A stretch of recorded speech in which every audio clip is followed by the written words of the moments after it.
Hello and welcome दोस्तों। तो आज की इस वीडियो में एक और हम लाए हैं field method to calculate bearing capacity. पिछले वीडियो में हमने सीखा था कि स्टैंडर्ड पेनिट्रेशन टेस्ट है, उसके ज़रिए हम कैसे जो है बेयरिंग कैपेसिटी ऑफ सॉइल जो है वो कैलकुलेट कर सकते हैं। तो आज की इस वीडियो में हम सीखेंगे कि कैसे हम लोड कैरिंग कैपेसिटी जो है सॉइल की वो बेयरिंग कैपेसिटी जो है सॉइल की वो कैसे कैलकुलेट करेंगे, ठीक है ना। तो जो हमारा आज का मेथड है वो है प्लेट लोड टेस्ट के ज़रिए हम सीखने वाले हैं, ठीक है। तो चलिए स्टार्ट करते हैं। तो हमारा जो आज का है वो है प्लेट लोड टेस्ट, ठीक है ना। सबसे पहले आप डायग्राम को अच्छी तरीके से सीखिए कि जो है कैसे हम कैलकुलेट करते हैं, ठीक है ना। उसके बाद हम देखेंगे कि इसके कुछ फार्मूला और कुछ डेरिवेशन, ठीक है ना। तो सबसे पहले आप डायग्राम को अच्छी तरीके से देखिए कि डायग्राम में क्या गिवन है। तो सबसे पहले हमने क्या है, ये अपना ग्राउंड लेवल है और ये हमने एक बोरहोल जो है वो किया है, ठीक है ना। एक पिट हमने बनाया है, ठीक है ना। ये पिट हमने बनाया है। पिट की जो लेंथ अपने ऊपर डिपेंड है कि कितना हम लेंगे इसका, ठीक है ना। तो अगर आपकी फाउंडेशन सपोज़ 2 मीटर 3 मीटर है तो उसी हिसाब से आप जो है इस पिट को जो है वो डिग कीजिएगा, ठीक है। उसके बाद हमारा क्या है इसके बाद एक हमने प्लेट रखा है, ठीक है ना। ये है अपना प्लेट जिस पे हम लोड अप्लाई करेंगे, ठीक है। और उसके बाद क्या है अपना, और ये जो प्लेट है इसके ऊपर हमने क्या रखा है, ये जो आप देख रहे हैं ऊपर, सबसे पहले आप देखिए कि साइड में हमने एक मशीनरी जो है मशीनरी सपोर्ट को कंस्ट्रक्ट किया है, ठीक है ना। ये मशीनरी सपोर्ट हमने यहाँ पे 2 मशीनरी सपोर्ट जो है वो बिल्ड किया है, ठीक है। तो उसके बाद आप देखिए कि ऊपर की तरफ से हमने क्या, ये जो आपको दिख रहा है ये अपने क्या है सैंड बैग लोड है अपने, ठीक है ना। तो पहले हम इस तरीके से क्यूमुलेटिव लोड अप्लाई करेंगे। पहले एक सीमेंट ये सैंड बैग रखेंगे, फिर दूसरा, फिर तीसरा, ठीक है ना। अब देखिए और क्या है इसमें, यहाँ पे अपने कुछ गेज होते हैं, ठीक है ना। गेज, एक मिनट। तो यहाँ पे अपने कुछ 3 गेज हम रखते हैं। यहाँ पे एक, यहाँ से एक साइड, यहाँ पे 2 और बैक साइड पे 3 गेज रखते हैं। गेज किस लिए रखते हैं, देखिए जब हम लोड इस प्लेट पे अप्लाई करेंगे तो यहाँ पे नॉर्मल सी बात है कि जैसे हम इस पे लोड अप्लाई करेंगे तो प्लेट जो है अपना वो कुछ डिफ्लेक्शन दिखाएगा, ठीक है ना। वो कुछ डिफ्लेक्ट होगा। देखिए जैसे ये अपना प्लेट है लोड प्लेट, ठीक है ना। तो इस पे जैसे हम सैंड बैग रखेंगे तो ये जो है लोड ये ट्रांसमिट होगा और इस प्लेट पे अप्लाई होगा। तो ये प्लेट जो है वो सिंक हो जाना शुरू हो जाएगा, या बोलेंगे वो डिफ्लेक्शन दिखाएगा, ठीक है ना। तो उस डिफ्लेक्शन को मेजर करने के लिए अपने पास डायल गेज होता है, 3 डायल गेज होते हैं, ठीक है ना। फ्रंट साइड पे 2 और पीछे साइड की 3। क्यों 3 लेते हैं, क्योंकि अपने जो साइल हैं वो अनइवन रहती हैं, ठीक है ना। तो किसी साइड से ज़्यादा ये डिफ्लेक्ट होगा, किसी साइड से कम डिफ्लेक्ट होगा। तो अपने को कितनी गेज चाहिए, 3 गेज हमें ज़रूरत चाहिए, ठीक है ना। तो उन 3 गेज के जो भी डिफ्लेक्शन आते हैं उनको ऐड, इनका समेशन सपोज 3, 6 और 5 आया, ठीक है ना। इनको एडिक्शन, इनका जो एवरेज है वो हम टोटल फील्ड डिफ्लेक्शन कैलकुलेट करते हैं, ठीक है ना। तो ये हुई गेज की बात। तो जो भी कंपोनेंट इसमें अपने को यूज़ हो रहे हैं तो मैंने आपको बता दिया कि क्या क्या होता है, ठीक है ना। हाँ, ये लोड होता है, सीमेंट बैग होता है, ठीक है ना। ये मशीनरी सपोर्ट होता है और ये बेयरिंग प्लेट होता है। तो ये अपना पिट होता है जिसको हम टेस्ट पिट बोलते हैं, और डायल गेज होता है टू कैलकुलेट द डिफ्लेक्शन, ठीक है ना। अब देखिए plate load test is also called as the bearing plate test. ये जो प्लेट लोड टेस्ट है इसको हम बेयरिंग प्लेट टेस्ट भी कहते हैं, ठीक है ना। तो आप पहले एक बात समझिए कि अपना को जो क्या है, सपोज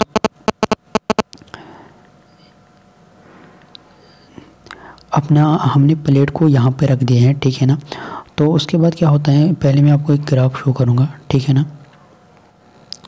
आपके सामने एक ग्राफ है, ठीक है ना। यहाँ पे आप देख सकते हैं सेटलमेंट की, जैसे ही हमने लोड प्लेट पे बढ़ाया तो प्लेट तो सेटल होगा ना। ये अपना प्लेट था और जैसे हमने इस पर लोड अप्लाई किया तो प्लेट अपना जो है वो सेटल हो जाएगा, नीचे वो डिफ्लेक्शन शो करेगा, ठीक है ना। ये पहले देखिए कि जैसे हमने लोड ऊपर लोड का ग्राफ है, ठीक है ना, और नीचे ये सेटलमेंट है। जैसे जैसे हम लोड बढ़ाते जाते हैं अपना जो है सेटलमेंट लीनियरली जो है वो शो हो रहा है। लेकिन एक पॉइंट पे ऐसा होगा कि जैसे आप लोड इस पे और बढ़ाएंगे तो सडनली क्या होगा, अपना प्लेट जो है पूरा जो है सेटलमेंट दिखाएगा कि एक टाइम पे एक ऐसा लोड आएगा, जैसे आप लोड सैंड बैग ऊपर डालते जाते हो तो एक टाइम ऐसा आएगा कि आपका जो सैंड बैग डालेंगे तो सडनली आपका जो है प्लेट बहुत ज़्यादा डिफ्लेक्शन, बहुत ज़्यादा सेटलमेंट शो करेगा। तो वो जो आपका लोड है वो ही कहलाता है आपका अल्टीमेट बेयरिंग कैपेसिटी, कि आपका जो पिट का है, आपका जो सॉइल का है, वो आपको अल्टीमेट बेयरिंग कैपेसिटी मिलेगी। तो इस तरीके से हम इस टेस्ट में क्या करते हैं, अल्टीमेट बेयरिंग कैपेसिटी हम फाइंड आउट करते हैं। होप कि आपको ये ग्राफ जो है समझ आ गया होगा, ठीक है ना। तो अब हम पॉइंट वाइज चलते हैं इसके, ठीक है ना। तो क्या कहते हैं कि अपना जो प्लेट लोड टेस्ट है इसको हम बेयरिंग प्लेट टेस्ट भी कहते हैं, ठीक है ना। अगर आप अभी कॉलेज में हो तो पॉइंट वाइज आप नोट भी कर सकते हो। बाय द वे कि मैं आपको एक PDF भी इसकी अपने डिस्क्रिप्शन में देने वाला हूँ, तो आप अभी समझने की कोशिश कीजिए, लिखने की ज़रूरत नहीं है, PDF आप डाउनलोड कर सकते हैं, ठीक है ना।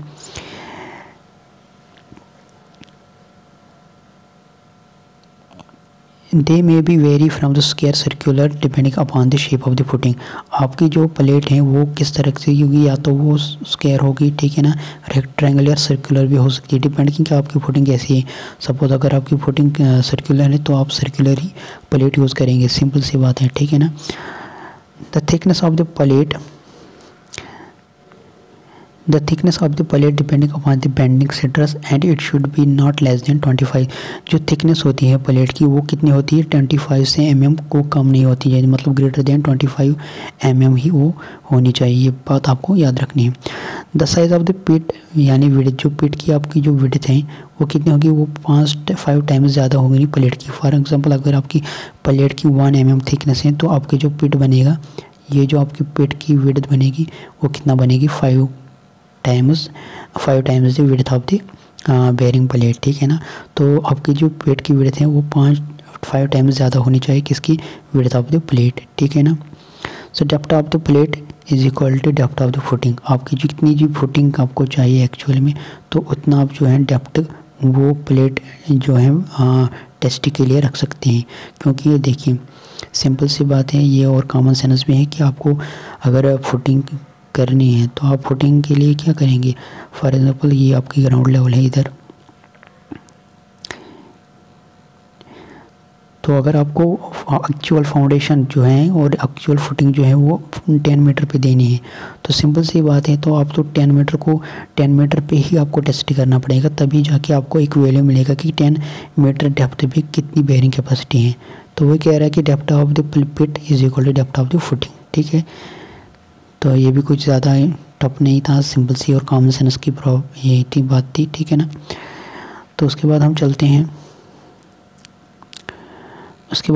हैं, अभी का जो ऊपर पॉइंट है आप इसको ध्यान मत दीजिएगा, ठीक है ना, आगे जाके आपको मैं समझा देता हूँ ये क्या होता है। To start the sitting load 7 kN is applied, which is realized before the starting the actual test on the gauge।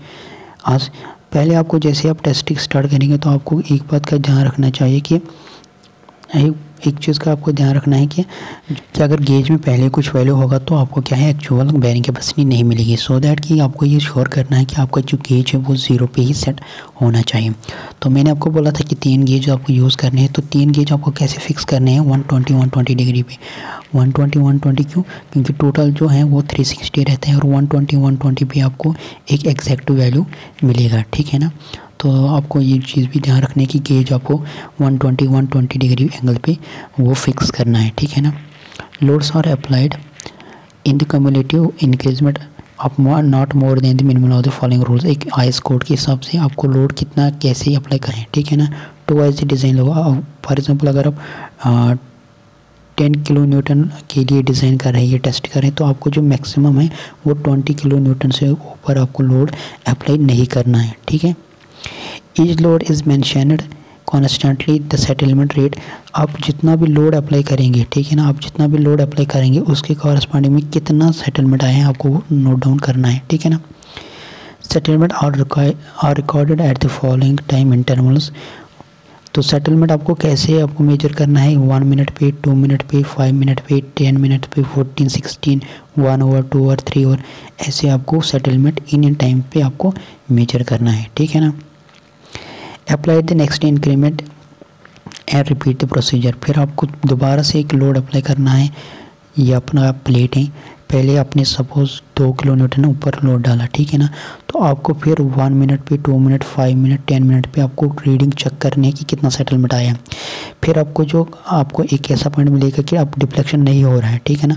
उसके बाद आपको नेक्स्ट लोड डालना है। फिर से आप 1 मिनट, 2 मिनट, 5 मिनट, 10 मिनट पे लोड सेटलमेंट को कैलकुलेट करेंगे। फिर एक टाइम ऐसा है कि सेटलमेंट स्टॉप हो जाएगी, फिर से आपको लोड डालना है और ये प्रोसीजर आपको कंटिन्यू करना है, ठीक है ना। टेस्टिंग इज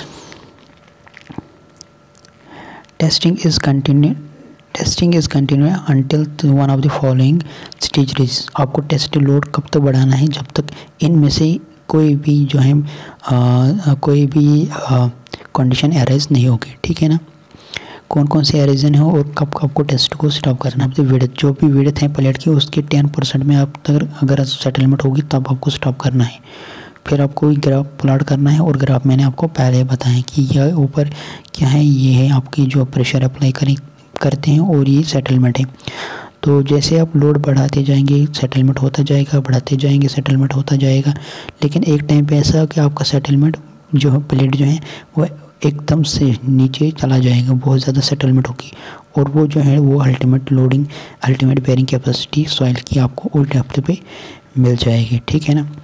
और यहाँ पे 2 ग्राफ हैं, पहला है लो सॉइल के लिए ये वाला, ठीक है ना, और दूसरा है डेनो सॉइल के लिए ये वाला, ठीक है ना। डेनो सॉइल का आपको बता दिया और लो सॉइल का है क्या है ना, एक अब आपको मिलता है, आपको क्या है इसमें प्रॉब्लम होती है। अगर आप अर्थमेटिक स्केल में इसको ड्रॉ करेंगे, ग्राफ प्लॉट करेंगे तो उसमें आपको अल्टीमेट बेयरिंग कैपेसिटी नहीं मिलती है, ठीक है ना।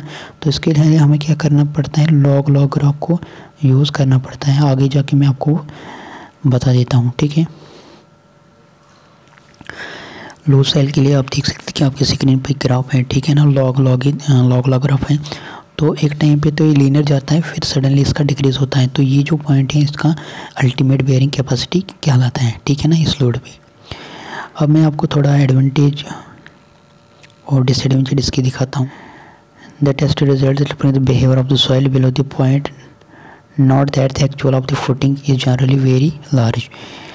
क्या होता है कि जो प्लेट जो है अपना, वो जो प्लेट बिहेवियर दिखाएगा सॉइल पे वो एक्चुअल फुटिंग पे नहीं दिखाएगा, क्योंकि जो प्लेट का साइज़ है वो काफ़ी ज़्यादा कम होता है विथ रेस्पेक्ट टू जो एक्चुअल फुटिंग का जो साइज़ होता है। यहाँ डिसएडवांटेजेस हैं, ठीक है ना। एक चीज़ actually a short duration test है does not reflect the long term consolidation of the settlement of the clay soil. अपना जो फुटिंग है वो तो बहुत टाइम के लिए रहने वाला है, ठीक है ना, 15 साल, 20 साल, 30 साल, तो उसमें ज़्यादा सेटलमेंट आ सकता है। तो अपना जो टेस्ट है वो शॉर्ट ड्यूरेशन, हम 3 घंटे या 4 घंटे मैक्सिमम करने या 24 आवर्स के लिए करने वाले होते हैं, ठीक है ना। तो अपना जो एक्चुअल सेटलमेंट है वो ज़्यादा आ सकता है जो हम टेस्ट करेंगे। तो ये इसकी डिसएडवांटेजेस हैं, ठीक है ना। It has a limited depth influence, it could only give the bearing capacity of the soil with depth up to 2 times. एक ज़्यादा अगर हमें फुटिंग डीप फाउंडेशन चाहिए, ठीक है ना, तो उस टाइम पे क्या है उतना डेप्थ हम एक्सकवेट नहीं कर सकते हैं। तो ये इसकी डिसएडवांटेज है कि ज़्यादा डेप्थ तक हम नहीं जा सकते। There is a scale effect on the size of the test plate is smaller then. अपना जो फाउंडेशन है उसका जो साइज़ है वो काफ़ी ज़्यादा होता है और अपना जो प्लेट का साइज़ है वो काफ़ी ज़्यादा कम होता है। तो एक रिलेशन के हिसाब से हमको जो है एक्चुअल वैल्यू नहीं मिलता है इस टेस्ट से, ठीक है ना। कुछ एडवांटेजेस भी क्यों हैं। It is used to estimate the allowable bearing capacity pressure. हमें एक रिलेशन मिलते हैं कि कितने प्रेशर पे कितने सेटलमेंट आने वाला है, ठीक है ना, ये हमको मिलता है। It provides allowable bearing pressure at the location consolidation. जहाँ पे हमें ज़रूरत होती है तो उस टाइम वहाँ पे हमें जो है सेटलमेंट और कंसोलिडेशन जो है वो मिल जाती है, ठीक है।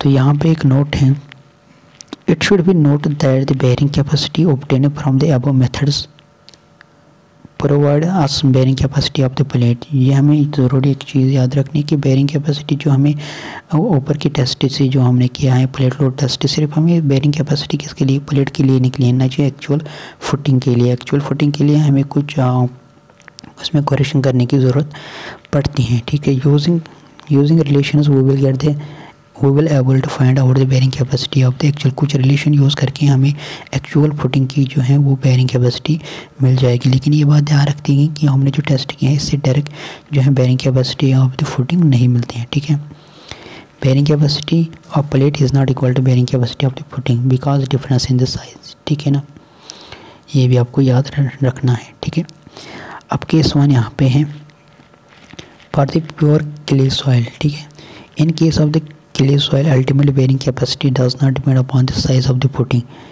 ठीक है, तो क्या बोलता है कि अगर आपके पास क्ले होगा, प्योर क्ले सॉइल, उसके रेस्पेक्ट में क्या होता है, जो अल्टीमेट बेरिंग कैपेसिटी होता है वो डिपेंड नहीं होता है किसके, साइज ऑफ द फुटिंग पे। मतलब अपना जो प्लेट हमने टेस्ट किया, अगर आपकी सॉइल क्ले हैं तो आप ऐसा कर सकते हैं, अगर आपकी सॉइल क्ले हैं तो आपने टेस्ट किया वहाँ पे और आपका जो है बेरिंग कैपेसिटी प्लेट की कुछ निकले हैं, सपोज 25 किलो न्यूटन। ठीक है ना, तो आप ये 25 किलो न्यूटन ही एज फुटिंग के लिए यूज़ कर सकते हैं इन केस ऑफ क्ले सॉइल। ठीक है ना, ये पहला केस है। सेकंड चीज़ क्या है, फॉर सैंडी सॉइल। आपको अगर आपके पास अभी सैंडी सॉइल है तो उसमें आप क्या कर सकते हैं, सैंडी सॉइल में क्या होता है, in case of sandy soil cohesionless soil जिसको हम बोलते हैं, ultimate bearing capacity depends upon the size of the footing. Simple सी बात है, अगर आपके पास ये सैंड है तो अगर आप एक सिंपल सा अगर आप पेन लेंगे तो पेन को आप इजीली इसमें टिप कर सकते हैं, लेकिन उसी रेस्पेक्ट में अगर आप अपना एक कार्डबोर्ड लेंगे तो कार्डबोर्ड को आपको इसमें टिप करना बहुत ज़्यादा मुश्किल होगा, क्योंकि it depends upon the size. Pen की साइज़ जो है काफ़ी ज़्यादा कम है और कार्डबोर्ड की साइज़ जो है काफ़ी ज़्यादा बड़ा है, तो it depends upon the size. ठीक है ना, तो सैंडी अगर आपके पास सॉइल है तो उसमें आपको कुछ करेक्शन लगाने की ज़रूरत है, वो हम देखेंगे। तो bearing capacity of the footing is not equal to bearing capacity of the plate. ठीक है ना, तो हमें एक रिलेशन है, bearing capacity of the footing upon में bearing capacity of the plate is equal to width of the footing upon में width of the plate. तो ये रिलेशन यूज़ करके हमें क्या मिलता है, bearing capacity of the footing is equal to width of the footing upon में width of the plate into bearing capacity of the plate. ठीक है ना, तो ये रिलेशन हम यूज़ करके हमें bearing capacity of the footing मिल जाती है। इसके जो यूनिट है किलो न्यूटन पर मीटर स्क्वायर है। तो यहाँ पे क्यू व्यू ऑफ द क्या है, Q V P, Q B F और बी पी क्या है, ये गिवन है यहाँ पे। Bearing capacity of the footing, bearing capacity of the plate, width of the footing और विड्थ ऑफ द प्लेट। ठीक है ना, तो सैंडी के केस में अगर आपके पास सॉइल सैंडी है तो उस केस में आपको ये रिलेशन यूज़ करनी है। ठीक है, आगे चलते हैं।